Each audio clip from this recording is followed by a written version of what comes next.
오늘의 말씀은 시편 63편 1절부터 7절 말씀입니다. 시편 63편 1절부터 7절 말씀입니다. 여기 앉아 계신 여러분들은 여러 가지로 다른 부분들이 많습니다. 다양한 연령대, 다양한 신분, 다양한 직업, 이렇게 다양한 환경과 상황에 놓여져 있어요. 하지만 우리에게 공통점도 많습니다. 그것이 무엇입니까? 하나님을 사랑하는 마음이 있다는 것입니다. 또한 하나님을 신뢰하는 믿음이 있다는 것이죠. 그리고 하나님을 사모하고 만나고 싶은 열정이 있다는 것입니다. 아멘이십니까? 옆에 있는 분들과 인사하십시다. 하나님은 당신을 너무나 사랑하십니다. 하나님이 우리와 함께 하십니다. 그 하나님을 만나는 축복이 있기를 바랍니다. 또 한 가지의 공통점을 찾는다면 우리 모두는 어떠한 형태이든 간에 모두 문제를 가지고 있다는 것입니다. 문제 없는 사람은 한 사람도 없어요. 마치 모세가 그랬듯이, 다윗이 그랬듯이 요즘 많은 사람들이 광야의 시간을 보내고 있는 것 같아요. 학생들은 학생들대로 공부 때문에 힘들어하고, 어떤 사람들은 물질의 문제로, 취업의 문제로, 혹은 결혼의 문제로, 관계의 문제로, 특히 부부간의 갈등 문제, 자녀의 문제, 그리고 질병의 문제 등으로 힘든 시간을 보내고 있는데, 이런 상황 속에서 우리의 삶은 외롭고 힘들고 지치고 낯설고 누구 하나 의지할 데 없고 마치 성경에 나오는 광야에 홀로 있는 듯한 느낌을 갖게 됩니다. 요즘 제가 많이 은혜 받고 있는 찬양을 소개해드리고 싶은데요. 제목이 광야를 지나며 라는 찬양입니다. 이 찬양을 처음 들었을 때 마치 저의 고백인 것 같아서 눈물이 막 나더라고요. 어쩌면 여러분들의 고백이 될 수도 있을 것 같은데요. 가사의 앞부분만 소개해 드리겠습니다. 왜 나를 깊은 어둠 속에 홀로 두시는지, 어두운 밤은 왜 그리 길었는지, 나를 고독하게, 나를 낮아지게, 세상 어디도 기댈 곳이 없게 하셨네.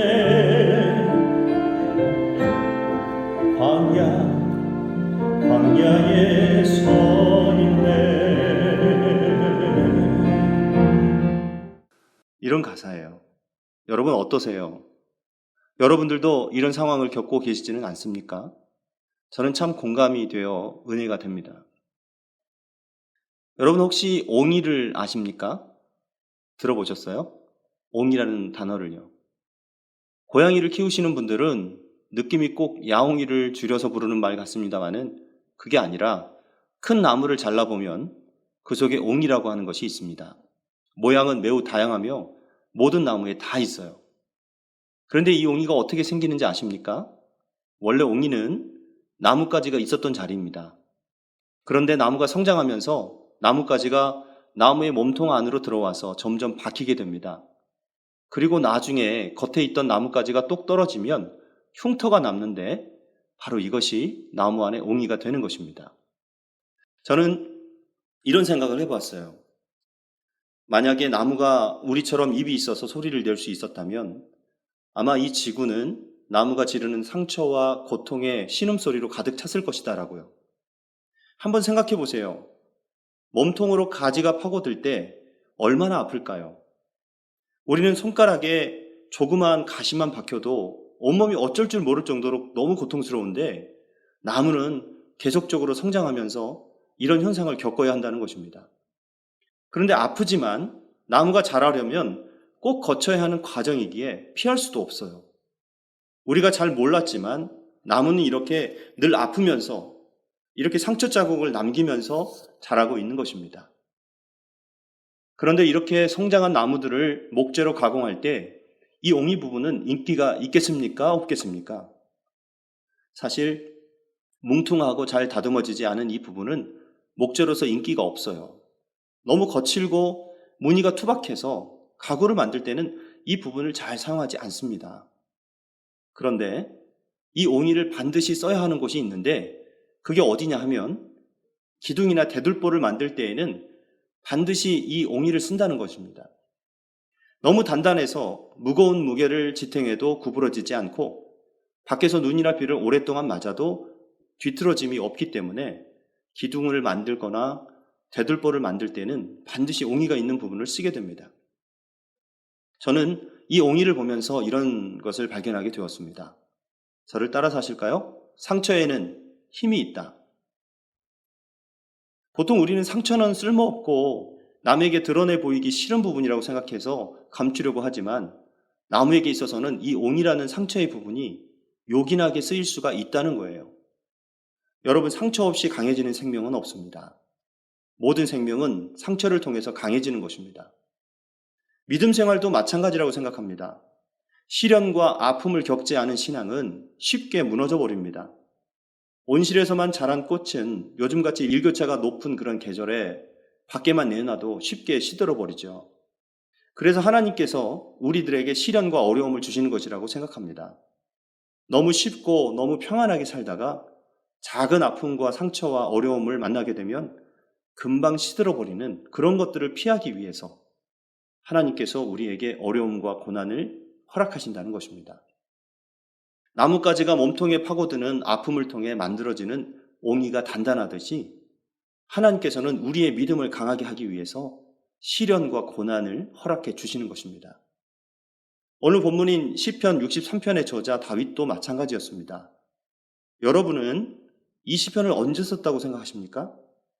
이 시편의 내용에는 하나님을 그리워하고 하나님을 찬양하는 내용이 나오고 있는데 우리가 제목을 보기 전에 이 시편의 내용만 보면 다윗이 왕궁에 있을 때, 나라의 태평성대가 있을 때, 또 하나님과의 관계가 깊어지고 너무나 평안한 상태에서 이 시편을 기록했을 것이다 라고 추측할 것입니다. 그런데 제목을 보면 깜짝 놀랍니다. 제목을 보십시오. 이것을 표제어라고 하는데 표제어가 다윗이 유대 광야에 있을 때에 지은 시라고 붙어 있습니다. 여러분, 다윗이 왜 광야에 있었을까요? 광야에 놀러 갔겠습니까? 아니면 광야에 양떼를 몰고 양떼를 치러 나갔겠습니까? 아닙니다. 광야로 도망쳤을 때, 광야로 쫓겨났을 때 그때 지었다는 거예요. 즉 다윗이 광야의 시간을 보내며 시련과 아픔을 통해서 깨달은 것을 이렇게 시로 적었다는 것입니다. 다윗은 이스라엘의 왕이 되었고 엄청난 통일 왕국을 다스렸습니다. 그때에는 무서운 것도 없고 부족한 것도 없고 두려운 것이 전혀 없었어요. 다윗이 얼마나 대단한 사람인가 하면 성경에서 남유다나 북이스라엘의 왕들이 나오면 비교의 기준이 되는 사람이 다윗이었습니다. 저들이 다윗과 같이 행하였더라. 혹은 저들이 다윗의 길로 행하지 않고 죄악의 길로 갔더라. 이렇게 비교 대상이 되는 사람이 바로 다윗이었습니다. 그런데 이러한 다윗을 하나님이 광야로 불러내셨다는 것입니다. 다윗이 광야로 쫓겨나게 된 것은 이번이 처음이 아니었어요. 여러분도 잘 아시겠지만 다윗이 언제 광야로 쫓겨나게 됩니까? 사울 왕 때였습니다. 사울 왕이 40년 동안 이스라엘을 통치했는데 그중 13년이라는 세월을 다윗을 쫓아다니는데 시간을 썼습니다. 나라를 강성하게 하고 이방 민족과 싸우고 이런 것이 아니라 무려 13년이라는 시간 동안 시기와 질투에 붙어서 다윗을 죽이려고 쫓아다녔습니다. 광야로 쫓아가고 동굴로 쫓아가고 그랬죠. 그런데 하나님께서 그때 사울왕을 통해서 다윗에게 깨닫게 하시는 것입니다. 그래서 그 광야를 경험하면서 쓴 시들이 시편에 굉장히 많이 기록되어 있습니다. 그런데 다시 한번 하나님은 다윗을 광야로 불러내신 것입니다. 그때가 언제입니까? 바로 다윗의 친아들이었던 압살롬이 반역했을 때입니다. 사무엘하 15장 이하에 보면 압살롬이 자기 아버지 다윗을 왕좌에서 몰아내는 반역과 패륜을 저지르는 내용이 나옵니다. 자기 스스로 왕이 되었다고 선포하고 자기를 따르는 이스라엘 백성들과 함께 아버지인 다윗을 처단하기 위해서 왕궁으로 쳐들어옵니다. 그때 다윗은 압살롬과 맞서서 싸운 것이 아니라 허겁지겁 도망을 치게 됩니다. 신발도 못 신고. 평소의 다윗의 모습이 아닌 너무나 무기력한 모습입니다. 그 이전에는 다윗을 감당할 다윗과 맞서 싸울 수 있는 이방 나라 왕들이 없었어요. 그런데 자기 아들 압살롬의 반역으로 인해 도망을 쳤다는 것이지요. 정말 기가 막힌 상황이 아닐 수 없습니다. 여러분, 다윗이 광야로 도망치면서 무슨 생각을 했을까요? 하나님 저에게 왜 이러십니까? 제가 잘못한 것이 있어서 이러십니까? 제가 하나님 앞에서 뭐가 부족합니까? 이렇게 불평했을까요? 아닙니다. 다윗은 불평하지 않았습니다. 오히려 하나님 앞에 감사하고 오히려 하나님을 찬양하는 내용이 기록되어 있는 것입니다. 즉 다윗은 다시 광야로 쫓겨나서야 많은 것을 깨닫게 되었다는 것입니다. 그가 왕이 되기 전 이스라엘의 초대 왕이었던 사울 왕의 시기와 질투 때문에 쫓겨다니면서 13년을 광야 생활을 했을 때 하나님이 자기에게 주신 은혜와 사랑 그리고 자기에게 행하신 수많은 기적들을 경험하게 됩니다. 그런데 다윗이 왕이 되고 나서는 그걸 잊어버렸던 것입니다. 그런데 다시 광야로 내몰리게 되었을 때 그때 하나님께서 베푸신 은혜를 다시 기억하고 다시 찾게 되었다는 거예요. 여러분, 우리들도 마찬가지입니다. 아무 일도 없이 평탄하게 사는 우리들의 인생에 나뭇가지가 나무의 몸통 속으로 파고드는 것과 같은 아픔과 어려움을 만나게 될 때가 있습니다. 여러분 중에 어쩌면 지금이 그런 시간일지도 모르겠습니다. 건강이 나빠지거나 취업에 실패하거나 시험에서 쓴 물을 마시고 잘 되던 사업에서 실패를 맛보고 또는 내가 믿고 의지했던 혹은 내 편인 줄 알았던 사람들에게서 배신을 당하거나 관계가 깨어질 때 그때 얼마나 아프고 힘든지 경험해 보신 분들은 잘 아실 것입니다. 그런데 많은 사람들이 이런 고난이 오면, 시련이 오면 어떻게 합니까? 주로 그 고난과 시련에 집중하기 때문에 불평과 원망을 하게 됩니다. 나에게 왜 이런 일이 생길까? 하나님을 잘 믿고 살고 있는데 여러분, 하나님은 다윗을 통해서 바로 그 순간에 어떻게 해야 하는지 깨닫게 하시려고 다윗의 시를 이렇게 성경에 기록해 놓으신 것이라고 저는 믿습니다. 오늘 본문은 하나님이 다윗을 왜 광야로 부르셨는지에 대한 이유를 가르쳐 주고 있습니다. 이제 우리도 이 말씀을 함께 살펴보면서 하나님이 우리를 광야로 부르시는 이유를 찾기를 소망합니다. 첫째로 하나님께서 우리를 광야로 부르시는 이유는 따라하십시다. 하나님만을 간절히 찾게 하기 위해서입니다. 1절 말씀에서 다윗은 이렇게 고백하고 있습니다. 하나님, 주님은 나의 하나님입니다. 내가 주님을 애타게 찾습니다. 물기 없는 땅, 메마르고 황폐한 땅에서 내 영혼이 주님을 찾아 목이 마르고 이 몸도 주님을 애타게 그리워합니다. 여기에서 물기 없는 땅, 메마르고 황폐한 땅은 바로 이스라엘의 광야를 가리킵니다. 또 이곳은 지금 다윗이 있는 곳, 다윗이 처한 상황을 말하고 있습니다. 광야에는 물을 찾기가 어렵죠. 물 한 모금이라도 얻어야 살 수 있는 그 광야에서 애타게 하나님을 찾는다는 것은 단순히 갈망하는 수준이 아니라 거의 발광하는, 발악하는 수준입니다. 사막을 여행하는 여행객들이 물이 없을 때 눈에 신기루가 보이고 오아시스가 보이는 것처럼 하나님을 그렇게 찾았다는 거예요. 우리가 잘 아는 시편 42편 1절 말씀, 사슴이 시냇물을 찾기에 갈급함 같이 내 영혼이 주를 찾기에 갈급하니이다. 우리가 예배 찬양 때 부르는 찬양의 가사죠. 여러분, 사슴이 시냇물을 찾기에 갈급하다는 정확한 의미를 아십니까? 이것은 사슴이 길을 지나가다가 물이 있는 시냇물을 보고 달려가서 물을 단순히 마시려고 한다는 의미가 아닙니다. 유유자적한 그런 분위기가 아니에요. 이것은 물이 전혀 없는 땅에서 사슴이 시냇가에 가면 사냥꾼의 눈에 띄게 되어 화살이나 창이 날아와서 죽을 수도 있는 상황 속에서도 자기의 목숨을 내놓고 물을 마시러 가는 상황을 말합니다. 그 마음이 갈급하다는 의미예요. 그만큼 물이 없으면 죽는다는 간절함이 있기 때문입니다. 마찬가지로 우리의 영혼이 하나님을 찾기에 갈급하다는 의미는 자기 목숨을 내어놓고 하나님을 찾는다는 것을 말하는 거죠.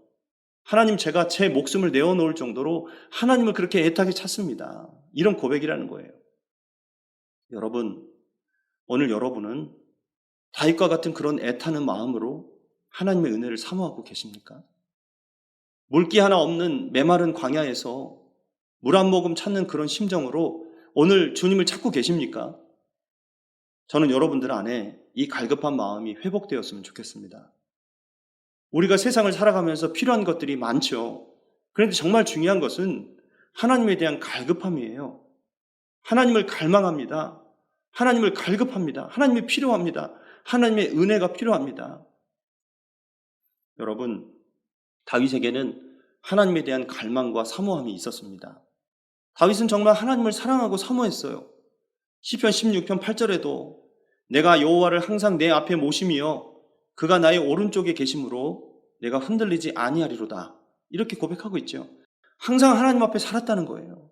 하나님 앞에 사는 삶, 그 삶을 고백하고 그 삶에 대해서 사모했기 때문에 다윗은 항상 고백할 때마다 하나님이 항상 내 앞에 계십니다 라고 고백했고 또 그렇게 살았다는 거예요. 시편 42편 2절 말씀, 내 영혼이 하나님 곧 살아계시는 하나님을 갈망하나니 내가 어느 때에 나가서 하나님의 얼굴을 배울까.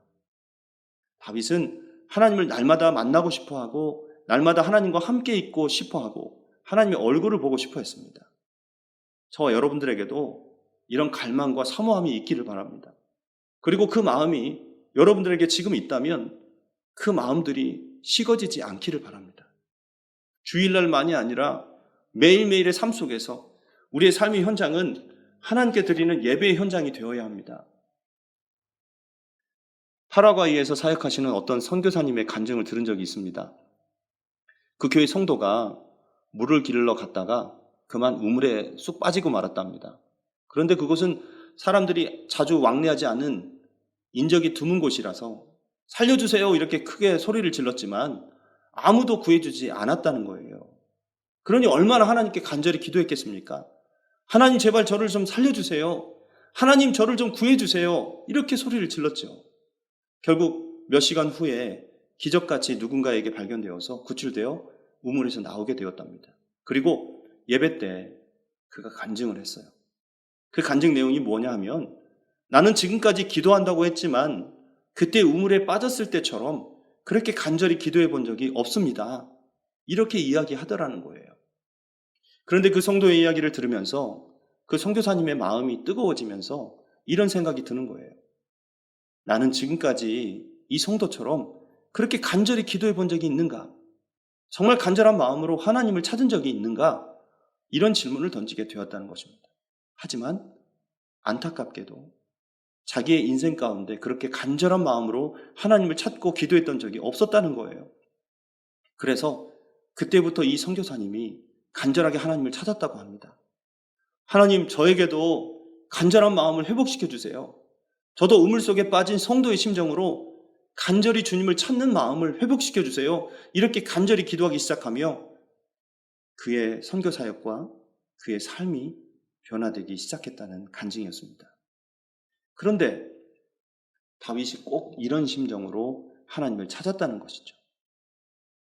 여러분, 하나님이 우리를 광야로 내모시고 광야로 부르시는 것은 내 앞에 너무나 많은 것들이 있고 내 삶이 너무나 분주해서 하나님께 집중하지 못하고 하나님을 애타게 찾지 못하기 때문에 우리를 광야로 부르시는 겁니다.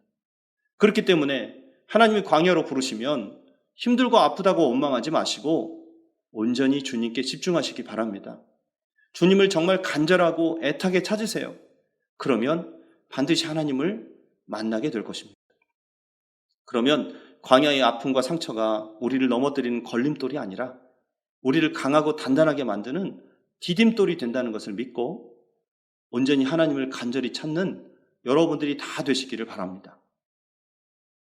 두 번째로 하나님이 우리를 광야로 부르시는 이유는 따라서 하십시다. 하나님을 찬양하게 하기 위해서, 하나님을 찬양하게 하기 위해서입니다. 4절 말씀, 이 생명 다하도록 주님을 찬양하렵니다. 내가 손을 들어서 주님의 이름을 찬양하렵니다. 이 다윗의 고백을 보면 너무 말도 안 되는 소리 같습니다. 지금 다윗은 자기 아들이 자기를 죽이겠다고 쳐들어와서 광야로 도망쳐 와 있는 상황입니다. 그런데 이런 상황에서 손을 들고 찬양을 하고 있다. 도대체 이해가 안 됩니다. 우리 같으면 하나님 저에게 왜 이러세요? 왜 이러십니까? 딴 사람도 아니라 내 아들이 나를 죽이러 오는 이 상황이 말이 됩니까? 하나님 빨리 좀 막아주세요. 오다가 그냥 넘어지든지 아니면 자기 칼에 죽든지 어떻게 좀 해주세요.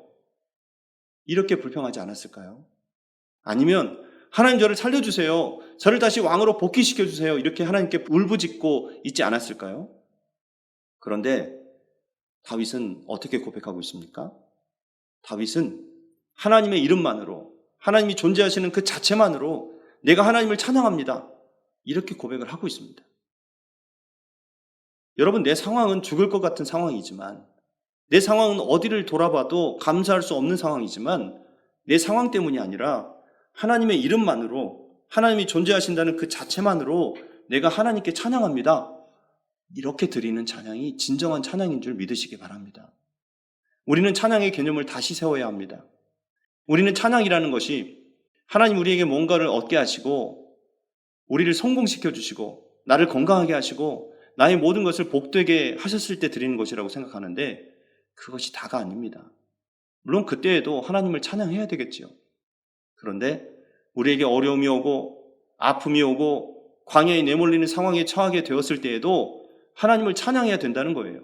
왜냐하면 우리가 믿는 하나님은 그때에도 우리를 돌보시고 그때에도 우리와 늘 함께 하시는 분이시기 때문에 그렇습니다. 우리는 살다가 어려운 일을 당하면 왜 나에게 이런 아픔과 고난과 어려움을 주십니까? 이렇게 원망할 때가 많습니다. 일이 잘 될 때에는 감사도 잘하고 교회도 잘 오고 봉사도 잘하다가 아픔과 시련의 순간이 오면 낙심하죠. 원망하게 됩니다. 그리고 제가 지금 사역할 상황이 아닙니다 하면서 하던 사역도 다 내려놓고 예배도 빠지기 시작하죠. 이런 상황에서는 찬양도 잘 안 됩니다. 그럴 때 찬양 인도자가 손을 높이 들고 찬양하세요. 자리에서 일어나서 찬양하세요. 큰 소리로 찬양하세요. 손뼉치며 찬양하세요. 이러면 주머니에 손을 딱 집어넣고 눈을 딱 감아버리고 입을 딱 다문 채 나 지금 찬양할 기분이 아니거든. 나 지금 찬양할 상황이 아니야. 내가 지금 얼마나 힘든데 내가 지금 교회에 와 있는 것만으로도 얼마나 대단한 건데 이런 표정 지으면서 찬양을 포기할 때가 얼마나 많은지 모릅니다. 그런데 여러분, 숨쉬기도 힘든 그때, 너무너무 힘들어서 감사와 찬양을 할 수 없는 그때가 우리가 정말 찬양해야 할 때임을 믿으시기 바랍니다. 밤이 깊어질수록 별이 더 빛나는 것처럼 아픔이 깊어질수록 찬양은 그 진가를 발휘하기 때문에 우리는 그때 더욱 찬양해야 되는 것입니다. 감사가 그렇지 않습니까? 항상 기뻐하라, 쉬지 말고 기도하라, 범사에 감사하라. 여기서 범사의 이 말은 모든 상황 속에서라는 뜻이죠. 모든 상황 속에서 감사하라. Give thanks in all circumstances. 찬양도 모든 상황 속에서 하라는 것입니다. 여러분, 밤이 깊어질수록 밤하늘에 빛나는 것이 있습니다. 그것은 밤하늘의 별입니다. 밤하늘의 별은 밤이 어두우면 어두울수록 환하게 빛나는 것이죠. 우리는 그것을 알아야 됩니다. 아픔이 깊을수록, 상처가 깊을수록, 고난이 깊을수록 찬양은 그 진가를 바라게 되는 거예요. 사도행전 16장 25절 26절에 보면 한밤중에 바울과 실라가 기도하고 하나님을 찬송하며 죄수들이 듣더라. 이에 갑자기 큰 지진이 나서 옥토가 움직이고 문이 곧 다 열리며 모든 사람의 매인 것이 다 벗어진지라 라고 말씀되어 있습니다. 바울과 실라가 빌립보에서 열심히 복음을 전했습니다. 그러던 중에 한 여자 종을 만났습니다. 그런데 이 여자 종이 귀신이 들려 있어서 사람들에게 점을 쳐주는 거예요. 그래서 바울과 실라는 이 여종이 너무 불쌍해서 예수 그리스도의 이름으로 명하노니 이 귀신아 물러가라. 이렇게 그 여종에게서 귀신을 쫓아내 주었습니다. 그랬더니 이 여종의 주인이 여종에게 있었던 귀신이 쫓겨나가서 점을 더 이상 칠 수 없게 되어 돈을 못 벌게 되자 바울과 실라를 영업방해로 고소합니다. 그래서 바울과 실라는 잡혀가서 매를 맞고 감옥에 갇히게 됩니다. 너무나 억울한 상황이죠. 복음을 전하다가 귀신 들린 불쌍한 여인에게서 귀신을 쫓아내주는 일밖에 한 것이 없는데 오히려 두들겨 맞고 감옥에 갇혔으니 분명히 불평할 수밖에 없는 그런 상황이죠. 맞은 데가 얼마나 아팠겠습니까? 얼마나 억울했겠습니까? 그런데 바울과 실라는 그러지 않았습니다. 그들은 오히려 찬양을 했어요. 오히려 감사했습니다. 가장 억울한 순간, 아프고 숨쉬기도 힘들었던 그 순간에 바울과 실라는 찬양을 했습니다. 그랬더니 지진이 일어나 감옥 문이 다 열리는 기적이 일어납니다. 여러분, 찬양은 이런 최악의 순간에 최선의 해결책을 우리들에게 주는 것을 믿으시기 바랍니다. 하나님을 찬양하십시오. 최악의 순간에 더 찬양하시기 바랍니다. 사랑하는 여러분, 우리도 찬양을 멈춰서는 안 됩니다. 상황이 더 안 좋을수록 더 찬양하십시오. 그때 하나님은 우리의 찬양을 더 받으시는 것입니다. 우리가 찬양을 하는 이유는 우리가 지금 행복하기 때문에 하는 것이 절대 아닙니다. 여러분, 찬양은 내 기분에 따라, 내 상태에 따라 하는 것이 아니에요. 찬양은 내 기분과 내 상황이 아니라 내가 지금 처해 있는 상황보다도 앞으로 하나님이 행하실 일들을 기대하면서 나에게 더 좋은 것들을 주실 것을 믿으면서 드리는 것이 온전한 찬양이라는 것입니다. 여러분, 기대를 갖고 믿음으로 하나님을 찬양하는 저와 여러분들 되시기 바랍니다. 5절 말씀에 보면 다윗이 이런 고백을 하고 있습니다. 기름지고 맛깔진 음식을 배불리 먹은 듯이 내 영혼이 만족하니 내가 기쁨에 가득 찬 입술로 주님을 찬양하렵니다. 광야에서 물도 없고 음식도 구할 수 없고 식사도 제대로 할 수 없는 그때 하나님이 나에게 기름지고 맛깔진 음식을 배불리 먹여주실 것이라는 소망을 갖고 찬양을 한 것입니다. 지금은 굶주리고 있지만 하나님께서 반드시 나에게 최고의 것을 주신다는 것을 믿기 때문에 다윗은 광야 한복판에서, 죽음의 한복판에서 하나님을 찬양할 수 있었던 것입니다. 사랑하는 여러분, 우리도 찬양의 이유를 바꿉시다. 지금 나에게 주신 것 때문에 찬양하는 것이 아니라 앞으로 하나님이 나에게 주실 것 때문에 찬양해야 되고 하나님이 행하실 일 때문에 찬양하는 저와 여러분들 되시기를 축원합니다. 우리가 그것을 믿고 찬양할 때 하나님께서 우리의 삶 가운데, 상황 가운데 닫힌 모든 문을 열어주시는 기적을 행하여 주실 것을 믿으시기 바랍니다. 하나님이 우리를 광야로 부르시는 세 번째 이유는 따라서 하십시다. 하나님과의 친밀함을 회복시키기 위해서입니다. 6절과 7절 말씀입니다. 잠자리에 들어서도 주님만을 기억하고 밤을 새우면서도 주님만을 생각합니다. 주님께서 나를 도우셨기에 나 이제 주님의 날개 그늘 아래서 즐거이 노래하렵니다. 여러분, 잠자리는 자기 자신만을 위한 장소입니다. 그런데 다윗은 자기만의 자리, 자기만을 위한 시간이 되었을 때에도 주님을 묵상하고 거기서 더 나아가 밤을 새우면서 주님을 생각한다고 고백하고 있습니다. 여러분, 그 모습을 한번 상상해 보세요. 광야에 나와 대충 천막을 치고 그 안에서 다윗이 하나님을 늘 묵상하고 기도하며 말씀을 읊조리고 있는 모습을 상상해 보세요. 이것은 하나님과 다윗이 얼마나 친밀한지를 보여주는 표현입니다. 이렇게 친밀함을 회복했을 때 다윗이 이런 고백을 합니다. 내가 주의 날개 그늘 아래에 있다. 여러분, 지금 다윗은 광야에 있습니다. 지금 다윗은 언제 죽을지 모르는 너무나 불안한 상황 가운데 있어요. 그런데 다윗이 하나님과의 친밀함을 회복하게 되자 안전함과 안정감을 느꼈다는 것입니다.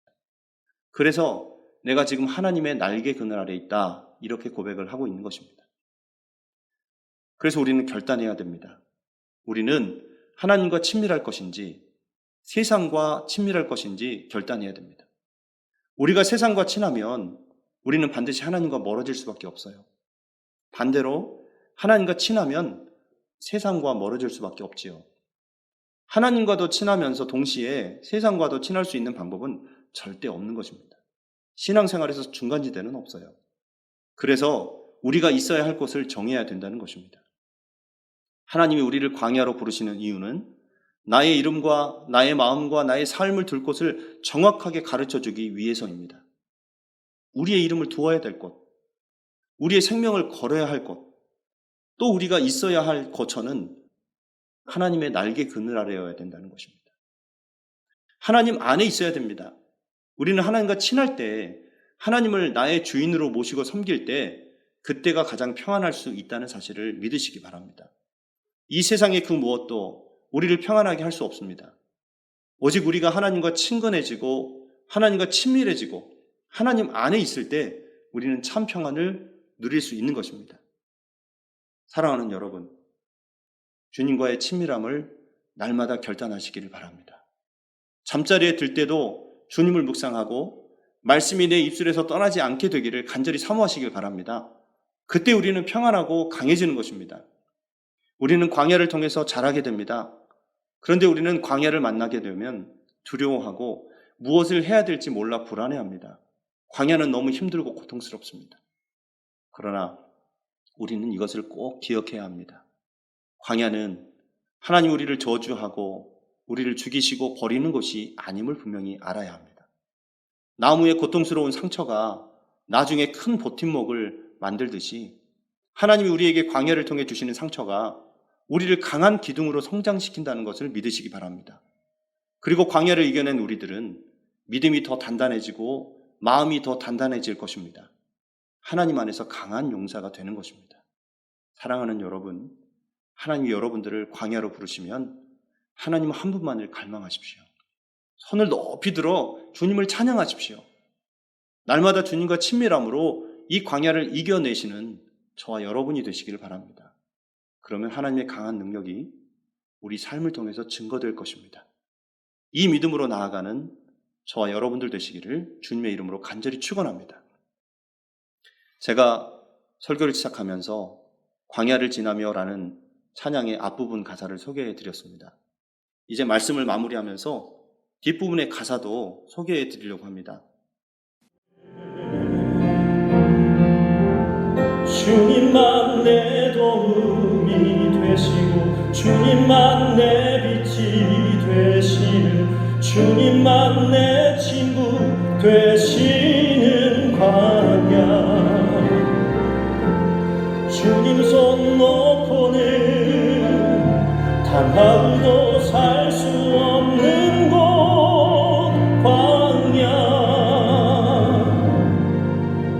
광야에 서 있네. 오늘 말씀을 되새기면서 이 시간 우리 함께 통성으로 결단의 기도를 드리겠습니다.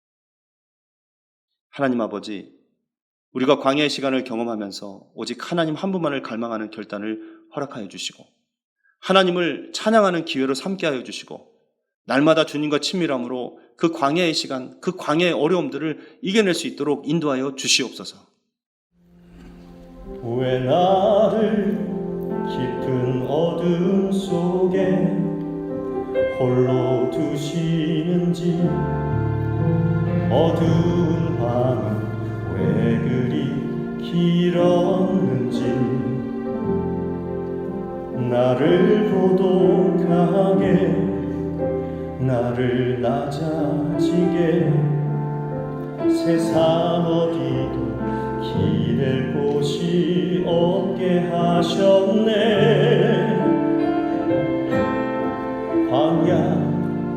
광야에 서 있네. 주님만 내 도움이 되시고 주님만 내 빛이 되시는 주님만 내 친구 되시는 광야 주님 손 놓고는 단 하루도 살 수